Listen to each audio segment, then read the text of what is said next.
ஓம் ஸ்ரீ குருபியோ நமக. ஓம் ஸ்ரீ மகா பெரியவா சரணம். ஜனவரி 14 ஞாயிற்றுக்கிழமை போகி பண்டிகை.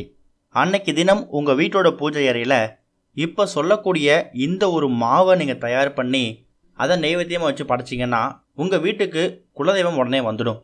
கன்னி தேவதைகள் கன்னி தெய்வங்கள் உங்களை ஆசீர்வாதம் பண்ணுவாங்க. பொதுவாகவே போகி அப்படிங்கிறது நம்மக்கிட்ட இருக்கக்கூடிய பழைய விஷயங்கள் போகணும், புது விஷயங்கள் நமக்கு வரணும். தை பிறக்கும்போது வழி பிறக்கணும். அதனால் நம்ம வீட்டில் இருக்கக்கூடிய பொருட்களை போட்டு கொளுத்துவோம். கொளுத்தி முடிச்சுட்டு நம்ம சொல்லக்கூடிய இந்த விஷயத்தையும் கண்டிப்பாக செய்யணும். அதாவது கண்டிப்பாக எல்லாரும் தலைக்கு குளிக்கணும். போகிக்கு பழைய பொருட்களை போட்டு கொளுத்திட்டு அதுக்கப்புறம் தூங்கி எழுந்திரிச்சு உங்கள் வேலையில் பார்க்கக்கூடாது. காலையில் போகிக்கு கொளுத்து எழுந்திரிச்சிங்க அப்படின்னா பழைய பொருட்கள் எல்லாத்தையும் போட்டு கொளுத்திட்டு அதுக்கப்புறமா தூங்காமல் கொஞ்ச நேரம் உட்காந்துருந்துட்டு உடனே தலைக்கு குளிச்சுடுங்க. அப்போ தான் இது வரைக்கும் உங்களை பிடிச்சக்கூடிய தரித்திரம் பிழைகள்லாம் விலகி ஓடிடும். இது நம்ம போகி காலை நேரத்தில் கொண்டாடக்கூடிய ஒரு வழிமுறை. ஆனால் நிறைய பேர் வீடுகளில் போகி அன்னைக்கு சாயங்காலம் அவங்க வீட்டில் பூஜை பண்ணுவாங்க. அதை ஒருத்தவங்க ஒரு மாதிரி அழைப்பாங்க.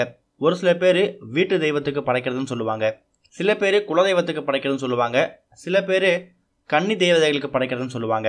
எதுவாக இருந்தாலும் நோக்கம் ஒன்று தான். இப்போ நம்ம சொல்லக்கூடியவங்க 3 பேருமே நம்ம வீட்டில் இருந்தாங்க அப்படின்னா கண்டிப்பாக நம்ம குடும்பம் மேலும் வளரும். அந்த வகையில் இப்போ நம்ம சொல்லக்கூடிய இந்த ஒரு மாவை நீங்கள் தயார் பண்ணி வைக்கணும். அந்த மாவை துள்ளு மாவு அப்படின்னு பேரோட சொல்லுவாங்க கிராமங்களில். இதுக்காக ஒரு 2 மணி நேரம் 3 மணி நேரத்துக்கு முன்னாடியே பச்சரிசியை ஊற வச்சுடுங்க. ஒரு கைப்பிடி பச்சரிசி இருந்தால் கூட போதும். பச்சரிசியை ஊற வச்சுட்டு நீங்கள் படைக்க போகிறதுக்கு ஒரு அரை மணி நேரத்துக்கு முன்னாடி அந்த பச்சரிசியை கூட தண்ணியை ட்ரை பண்ணிவிட்டு அதை மாவாக அரைச்சிடுங்க. அதுக்கப்புறம் அதில் 2 ஏலக்காய், இனிப்புக்கு தேவையான அளவுக்கு சர்க்கரை அப்படின்லாம் வெல்லம், அது உங்கள் விருப்பம். இது எல்லாத்தையும் சேர்த்து அந்த மாவோட கலந்து கடைசியாக கொஞ்சமாக நெய் சேர்த்துக்கலாம். முடிஞ்சால் ஒரு 4-5 இலை வேப்பிலை போடலாம். கட்டாயம் வேப்பிலை போடுறது சிறப்பு. இப்படி தயார் பண்ணி வச்சிருக்கக்கூடிய இந்த ஒரு மாவை உங்கள் வீட்டோட பூஜை அறையில் இருக்கக்கூடிய ஏதாவது ஒரு அம்மன் ஃபோட்டோவுக்கு முன்னாடியோ இல்லை உங்களோட குலதெய்வத்து ஃபோட்டோவுக்கு முன்னாடியோ வச்சு மனசார வேண்டிக்கோங்க. குலதெய்வ ஃபோட்டோ இல்லை அப்படின்னு நினைக்கிறவங்க குலதெய்வத்தை மனசார நினச்சிக்கிட்டு அந்த மாவை நீங்கள் நைவேத்தியமாக பிரசாதமாக படைக்கலாம். அதுக்கப்புறம் அந்த மாவை உங்கள் குடும்பத்தில் கூட எல்லாருமே சாப்பிட்லாம். அது கூட இன்னொரு நைவேத்தியமும் செய்யலாம். அது என்னென்னா, பச்சரிசியை சாதமாக வடிச்சிடுங்க.